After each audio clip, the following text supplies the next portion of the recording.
ನಾನು ಅವಳ ಗಂಡನ ದೇಹವನ್ನ ಪ್ರವೇಶ ಮಾಡ್ತೀನಿ. ನಿನ್ನಿಂದ ಅಭಿಮನ್ಯುನ ದೇಹವನ್ನ ಪ್ರವೇಶ ಮಾಡಲು ಸಾಧ್ಯ ಇಲ್ಲ.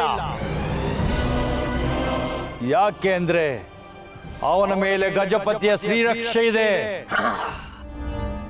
ಗಜಪತಿ ಅವರನ್ನ ಕಾಯ್ತಾ ಇದ್ದಾನೆ.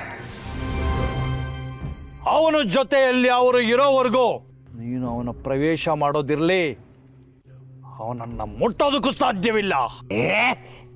ಗಜಪತಿ ಗಜಪತಿ ಗಜಪತಿ